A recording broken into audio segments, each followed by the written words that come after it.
नमस्कार दोस्तों, मैं हूं रमेश आयर, मोटिवेशनल स्पीकर, लीडरशिप कंसल्टेंट और एचआर प्रोफेशनल। 15 साल से एचआर प्रोफेशनल में काम करता हूं। खाली समय में अलग अलग एम्प्लॉयज़ को मोटिवेशनल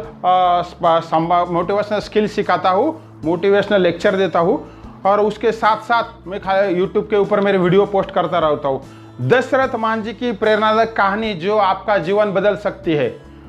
अगर आपके हौसले बुलंद हो तो आप अपने भाग्य के निर्माता खुद हैं। अगर आपके हौसले बुलंद हो तो आप आसमान की भी ऊंचाइयों को छू सकते हैं। अगर आपके हौसले में ताकत हो तो आप जो भी चाहे, आपके पहाड़ जैसे हौसले बुलंद हो तो आप कुछ भी कर सकते हो। इसी माउंटेन मैन दशरथ मांझी की कहानी आपके साथ में शेयर करो। बिहार के एक बहुत ही रिमोट एरिया गांव में दशरथ मांझी नाम के एक शख्स रहते थे। बहुत ही अति दुर्गम गांव था। वो कुछ दिनों के लिए रोजगार के लिए बड़े शहर में चले गए, फिर उनका मन नहीं लगा, वापस अपने गांव में वो काम के लिए चले गए। वही दशरथ मांझी एक गरीब परिवार में उनका बिहार के बहुत ही गरीब परिवार में उनका जन्म हुआ था। 14 जनवरी 1929 को उसका जन्म हुआ था। और दशरथ मांझी जो है उनका कुछ दिनों के बाद वो छोटा मोटा काम करके खेतों में मजदूरी मेहनत करके अपना काम करते थे, छोटा मोटा काम करते थे। फिर कुछ दिनों के बाद उनकी शादी फाल्गुनी देवी से हो गई। जो फाल्गुनी देवी उनकी बीवी थी वो भी उनके साथ काम करती थी। दशरथ मांझी खेतों में मजदूरी करने के लिए जाते थे और फाल्गुनी देवी हर दिन खाना बना के उनको खेतों में खाना पहुंचाने के लिए जाती थी।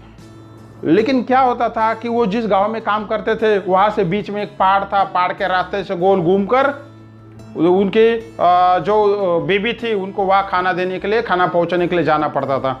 और उनके गांव के लोगों को भी बड़े गांव में जाने के लिए वही सी पहाड़ का चक्कर काट के 80 किलोमीटर का पहाड़ का चक्कर काट के वहाँ जाना पड़ता था।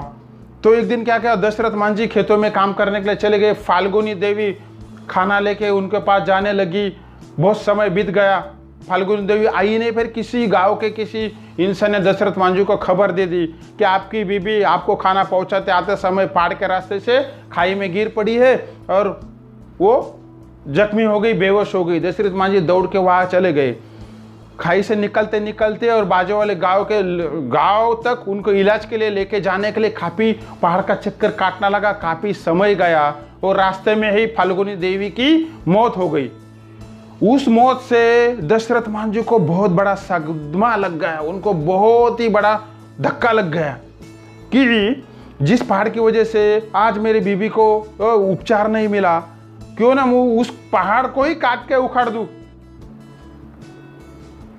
फिर उन्होंने असंभव काम को संभव बनाने का ठान लिया।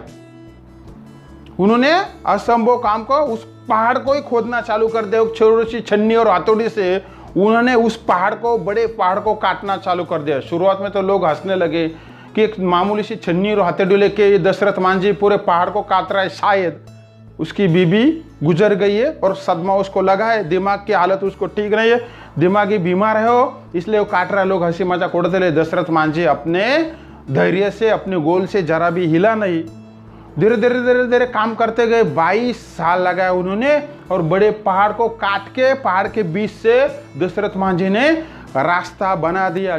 जो 55 किलोमीटर की दूरी बाजू वाले गांव को जाने के लिए तय करनी पड़ती थी, वो मच 15 किलोमीटर रह गई और समय भी बच गया।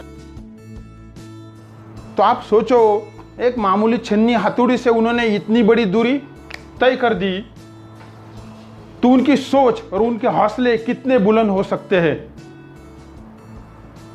कि उनका व्यक्तित्व ऐसा है कि आपको सबको प्रेरणा मिले। फिर बिहार के मुख्यमंत्री नीतीश कुमार जी ने उनके नाम की एक बड़ी सड़क बनाई। वो सड़क को उनका नाम दे दिया।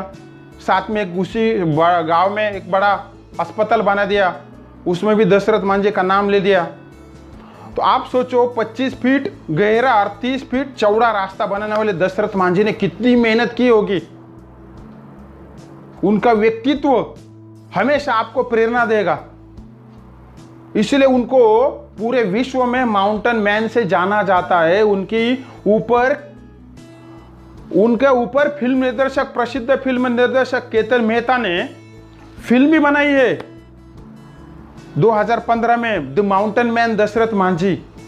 सोचो, जो फिल्म डायरेक्टर को फिल्म बनाने में जो प्रोत्साहित कर सकते हैं पूरे विश्व में, उनका नाम माउंटेन मैन के नाम से जिनको किताब दिया गया है, वही दशरथ मांझी से आपको क्या सीख मिलती है?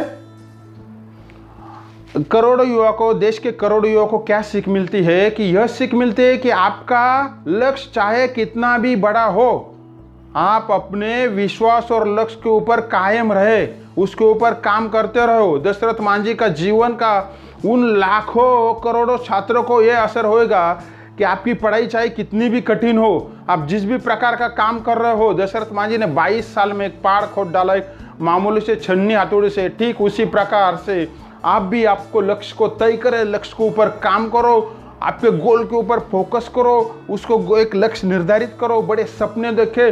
सपने साकार करने के लिए आप अपने लक्ष्य को जरा भी विचलित ना होने दे। दशरथ मांझी की तरह आपके लक्ष्य के ऊपर फोकस रखो, फिर आप चाहे जिस भी सेक्टर में हो, कामयाबी आपके कदम चूमने वाली है। जब साधारण से इंसान इतना बड़ा पहाड़ खोद सकता है, उतना बड़ा तो काम आपको नहीं करना है। तो इसलिए हाँ, अपने लक्ष्य को दुनिया क्या कहेगी, दुनिया क्या सोचती है, वो आपको नहीं सोचना है। आपके लक्ष्य के ऊपर आपको निरंतर काम करना है, निरंतर काम करना है। आप जब निरंतर काम करोगे, आपका लक्ष्य, आपका ध्येय एक वे में देखोगे और उसके ऊपर हमेशा दिन रात मेहनत करोगे, तो आपको सक्सेसफुल होने से दुनिया की कोई भी ताकत रोक नहीं सकती। तो दोस्तों, मेरी ये दशरथ मांझी की मोटिवेशनल केस स्टडी आपको कैसी लगी, जो आपके करियर में बहुत बड़ा एक मील का पत्थर साबित हो सकती है। अगर आपको इस कहानी में कुछ सीख मिलती है तो दशरथ मांझी जैसा बनो और खुद को डेवलप करो, जीवन में जल्दी सक्सेसफुल हो जाओगे। वीडियो अगर पसंद आया होगा, शेयर, लाइक, सब्सक्राइब जरूर कीजिए। इसके पहले भी मैंने मेरे बहुत सारे वीडियो मोटिवेशनल बनाए, डिस्क्रिप्शन बॉक्स में लिंक डालिए, वो आप देखो। धन्यवाद दोस्तों।